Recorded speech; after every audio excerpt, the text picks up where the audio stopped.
As we age, there is one thing that we cannot ignore, and that's the fact that most people end up getting weaker. But what if I told you there's an exercise that you can do to keep you strong, active, and youthful? So stick around because we're going to show you the best anti-aging exercises there is, and you don't want to miss it. It's kind of like the exercise of Fountain of Youth. Bob and Brad, the two most famous physical therapists on the internet.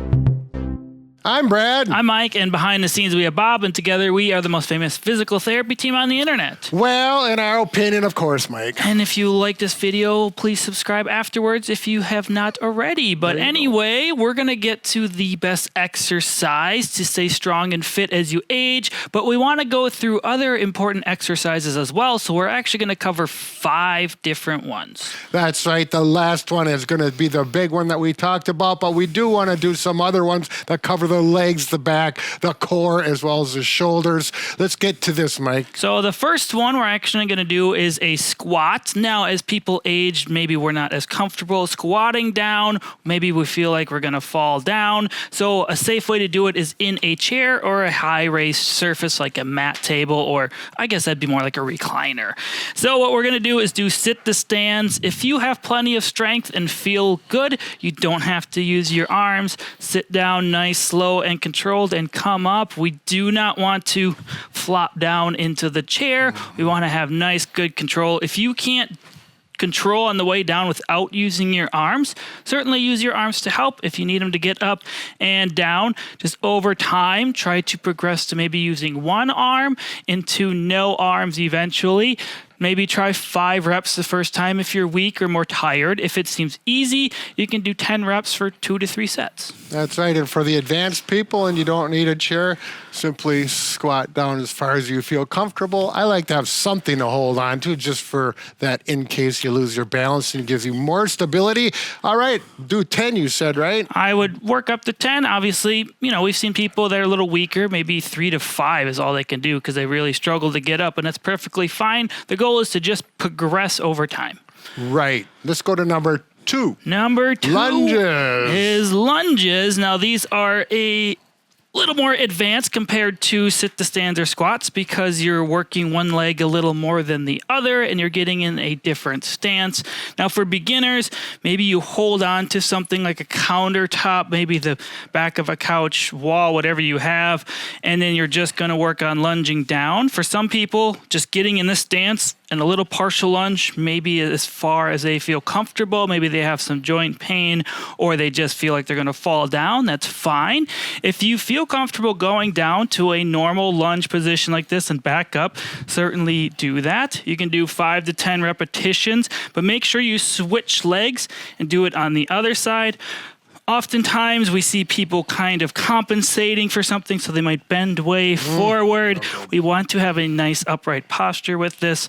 If your knees are sensitive, you can grab a towel, a pad, a pillow, and just kneel to that so it doesn't hurt as much. That's right. That can really help because you kneel on a hard floor on that kneecap. It can be no fun and discourage the activity. And lunges are a great functional activity because some people need to get to the ground sometimes, and it can be harder to get up as we age and get weaker.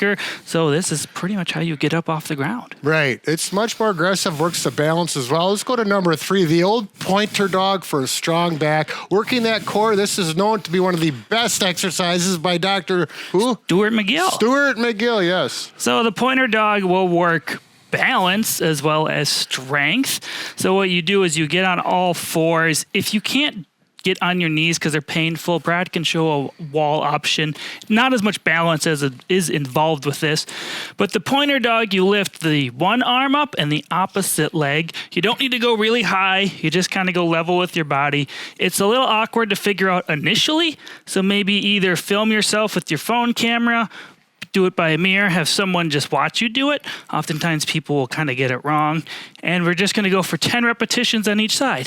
That's right. Doing this on a bed is actually going to be a little more challenging because it's going to make the balance difficult because of the soft surface. If you can get down to a carpeted floor, that's better. If you can't, and this is going to be difficult, I'll show you an option on the wall. Couple of things you can modify it in this position. Maybe just do one arm, then the opposite leg, and you'll just do one limb at a time. Also, make sure to go nice and controlled and slow. Don't go like this. This isn't doing much. Right. It looks funny, though. Yeah. Make sure you tighten your core with these as well. Ooh, let's get these out of the way. And you can simply go up to a wall, bring your feet about 2 feet back, lean here. I'm going to bring my left shoulder up and my right leg back. And then I'm going to alternate that. Really does a nice job for posture on the back. I'm going to tighten the core up. Now, if you want to make it a little more difficult, you can go to a cupboard where you can lean like this and then do the same thing. Oh, my foot's hitting the wall. I'm going to have to move. There we go. And work that. Whoa. He did the same side, which is actually really challenging for anyone because oftentimes you tend to rotate a little bit. So we'll just stick with this. Kind of like the hitchhiker. You know, you're coming up here, you can do the old... You do a lot of hitchhiking? Well, yeah, I kind of slow down on these cold days, but otherwise I like to save some gas, you know. That's how you get to working back, huh? All right, what's the next one? The next one is push-ups. Now, for most people as we age, it's not easy to get to the floor. So beginners, we would start at a wall. Yeah, same position. You can actually combine this with the exercise I just did and go back and start with push-ups here. Now look at Brad's elbows where he's going. It's important to kind of have a nice 45-degree angle like that. It's a little easier on your shoulders because a lot of people have shoulder pain as we age too. That's right. And as you get out farther, it gets more difficult. But it gets to a point where if it's too easy, then you simply, again, go to a cupboard, get an angle like this, try and keep your core tight, keep the body straight, as opposed to like this, and work them that way. And of course, the next step is down to the floor, doing your standard push-up. Or kneeling push-up with the next progression. Yep. And you can have a pad under your knees. Yeah, because that bothers my knees. I got to tell you that one.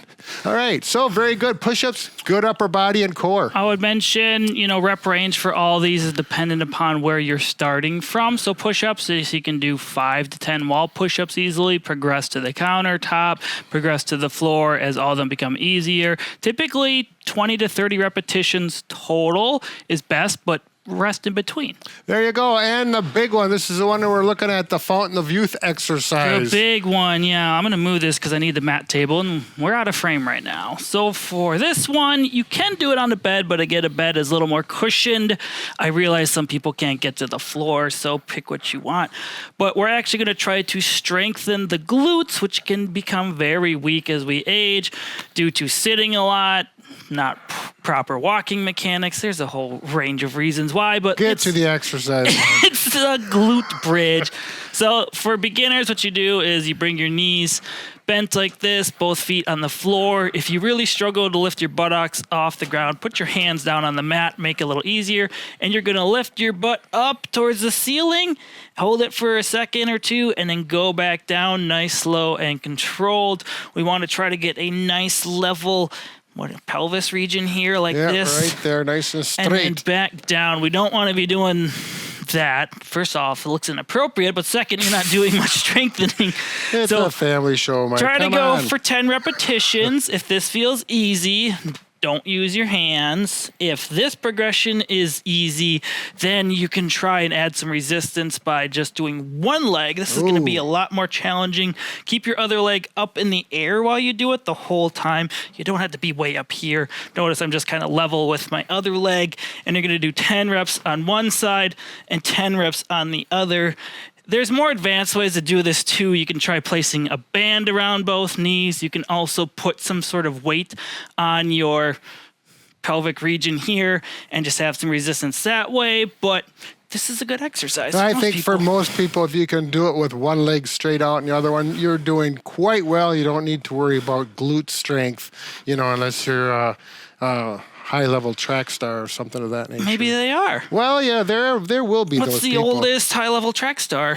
I can't remember. All right, very good. There you go. How many times a day?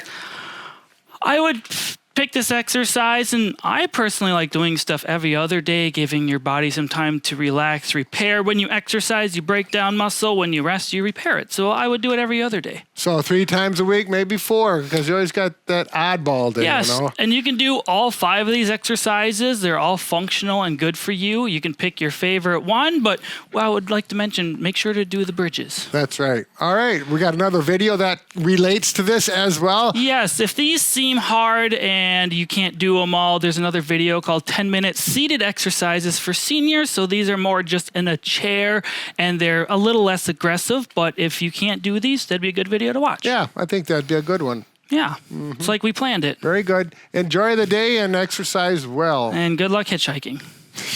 Bob and Brad, the 2 most famous physical therapists.